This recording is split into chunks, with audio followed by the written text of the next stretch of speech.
Agora me deixa começar te perguntando, você tem medo de alguma coisa? Do quê? Quando você sente medo, você consegue controlar e enfrentá-lo ou simplesmente foge dessas situações que te deixam assim? Esse é um estado emocional que surge em resposta a uma situação de um eventual perigo, seja o medo de cair de uma determinada altura, ser assaltado, animais, trânsito, mas até que ponto sentir medo pode ser bom ou pode ser ruim pra gente? Descubra agora no Papo de Quinta.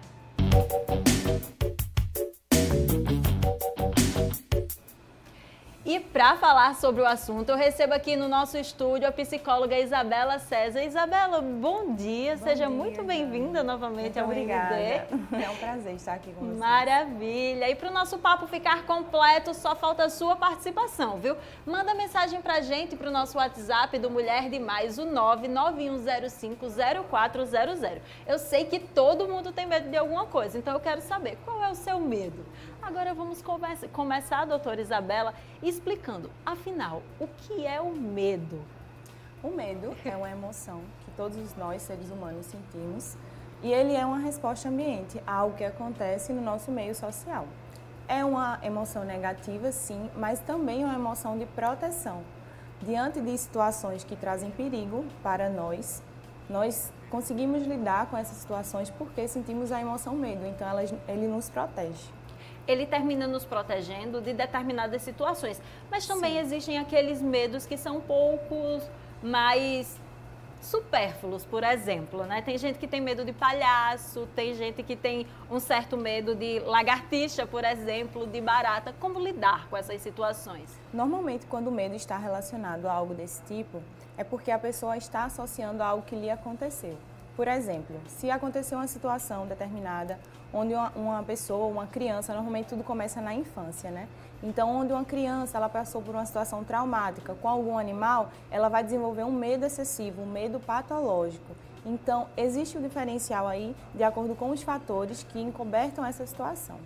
Maravilha! E nós separamos uma tela para você aí de casa entender um pouco como o nosso corpo reage ao sentimento do medo, né? Vamos colocar aí na tela para a gente conferir. Olha só, nós quando sentimos medo ficamos com palidez, sudorese, taquicardia, tremores, dor de estômago, podemos ter até mesmo um ataque de pânico, uma ansiedade excessiva e dificuldade de raciocínio. Todos esses sintomas são bastante comuns, né, doutora? Sim, estão bem relacionados também à TAG, a ansiedade generalizada. O que acontece muitas vezes é uma mistura de emoções.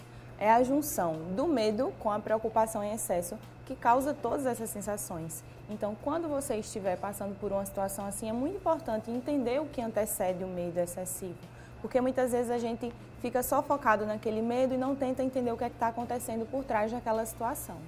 E a gente, às vezes, termina confundindo muito a questão do medo com a ansiedade. O medo em excesso pode provocar uma crise de ansiedade, uma crise de pânico, Pode, né, sim. doutora? Pode sim. Recentemente, eu atendo crianças também, que é o meu principal foco. Eu atendi um paciente que ele desenvolveu um medo excessivo de ir à escola, porque ele foi esquecido em um determinado momento, no ambiente escolar. Os pais estavam trabalhando e aí foram buscá-lo um pouco mais tarde na escola. E aí esse medo foi desenvolvendo a ponto dele ter crises de ansiedade e não conseguir ficar na escola. E aí desenvolveu-se um medo patológico e ele ficou sem ir para a escola basicamente quase 3 meses. Hoje ele já retornou depois do processo de psicoterapia, mas aí a importância da gente também observar todos os fatores que rodeiam a situação. Você falou sobre a questão de crianças e é muito comum, né? Crianças ter medo do escuro, por exemplo, Sim. de altura, de dormir só. Para os pais que estão nos acompanhando, como lidar com esses medos um pouco mais infantis e como lidar com os filhos? É muito importante gerar a sensação de autoconfiança, de segurança para as crianças. Conversar com a criança sobre o que está trazendo medo é muito importante, porque às vezes a criança está ali naquela fase do pré-operatório, onde ela, que é basicamente ali 7, 8, 9 anos, ela vai desenvolver muitas fantasias. Então, o que é que está ali no escuro? Tem um monstro? Tem alguma coisa que está trazendo essa sensação? Muitas vezes são os fatores que estão por trás do que está acontecendo. Não é só basicamente o medo, mas ao que ele está relacionado. Maravilha. E você aí de casa tem algum relato, alguma dúvida? Manda mensagem para o nosso WhatsApp no 99105 991050400 ou no QR Code que está aparecendo aí no cantinho da tela. Vamos continuar o papo então conversando. Estávamos falando justamente sobre a questão de como lidar com o medo das crianças. Mas como quando você se reconhecer em uma situação que você tem medo e travou, como lidar com isso? Se a gente for parar para observar os principais medos da sociedade, a gente tem aí o medo de falar em público, o medo de perder um ente querido. Então, muitas vezes, a nossa insegurança está relacionada ao que nós vivenciamos. Está totalmente ligada à nossa autoestima. Muitas vezes, por exemplo, o medo de falar em público ou o medo de alguma situação está relacionado a outro fator. O medo de falar em público, por exemplo, está associado principalmente à nossa autoestima e ao que diz respeito a nós, a imagem que nós temos de nós mesmos. Então, se eu não tenho uma imagem positiva sobre mim mesma, se eu não consigo me enxergar como uma pessoa que tem valor, que tem potencial, que consegue realizar determinadas coisas, eu acabo gerando uma sensação de insegurança em mim mesmo e aí essa insegurança vai crescendo e o medo vai ficando muito exacerbado. Maravilha, e já tem participação do nosso WhatsApp, viu? Vamos ver quem está participando aqui do nosso Papo de Quinta. Bom dia, tenho medo de escada rolante, não consigo subir nem descer, tenho pânico. Esse relato foi de graça. Medo de escada rolante, é comum, doutora? É comum. Escada rolante, elevador. Muitas vezes as pessoas têm essa sensação de insegurança porque é algo que elas não conseguem controlar. Então é muito importante também entender se esse medo está ligado a algo que você realmente não consegue controlar, aquela sensação de eu não tenho controle da escada.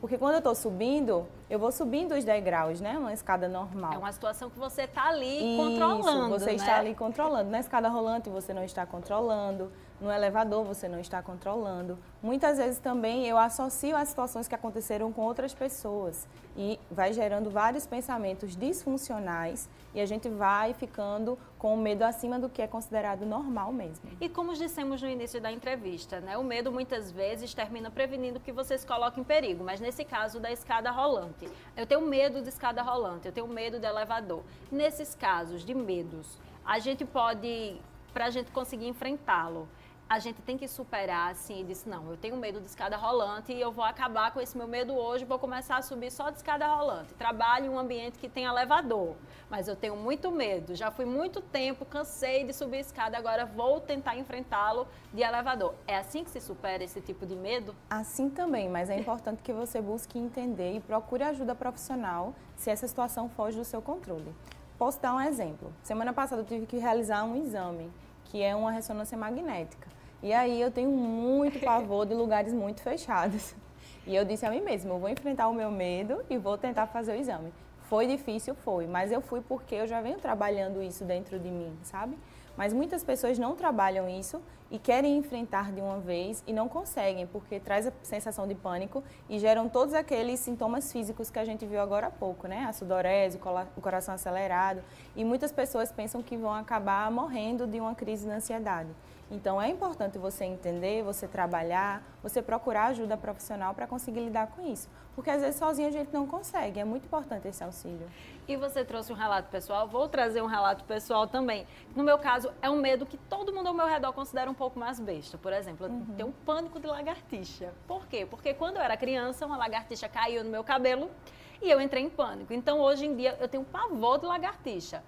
Teve um período que eu disse, não, vou enfrentar.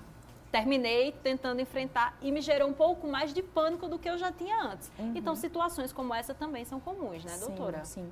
E normalmente está associada a algo que já nos aconteceu, a um antecedente, né? Por isso que é muito importante a gente buscar entender o que é que aconteceu naquele momento, por que o medo foi tão excessivo, trabalhar os pensamentos disfuncionais na TCC, que é a Teoria Cognitivo-Comportamental. Nós trabalhamos esses aspectos de trabalhar a situação, o que a situação te causou enquanto pensamento, emoção e o comportamento que foi gerado. Então, muitas vezes, aquele indivíduo ele não está conseguindo lidar com a situação porque ele pensa que toda vez que acontecer a mesma situação, ele vai sentir a mesma sensação, o mesmo sintoma, a mesma emoção e vai ter o mesmo comportamento. É como se fosse uma resposta à situação.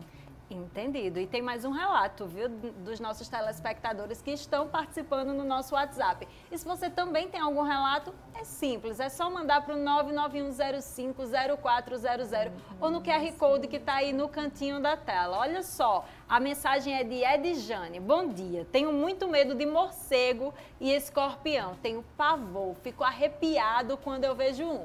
Tem mais um relato, vamos conferir? Bom dia, tenho medo sim. Adivinha do quê? Escada rolante e elevador, que é bastante comum, feito a nossa primeira participação, né? Morro de medo, chego a suar frio. O elevador eu ainda vou com alguém, mas a escada nunca.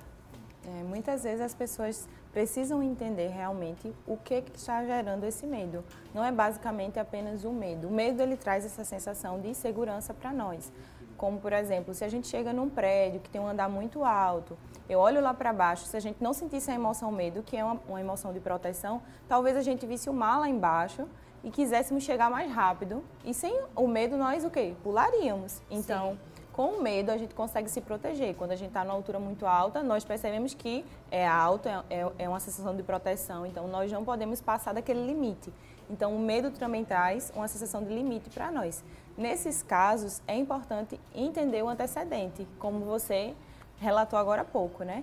Teve uma situação onde uma lagartixa pulou no meu cabelo, então eu fiquei muito apavorada. E às vezes isso não foi trabalhado, principalmente situações que aconteceram na infância. Se você passou por alguma situação e você lembra que fugiu do seu controle, que trouxe uma sensação de insegurança, é interessante buscar ajuda, trabalhar isso para você conseguir lidar, tá certo?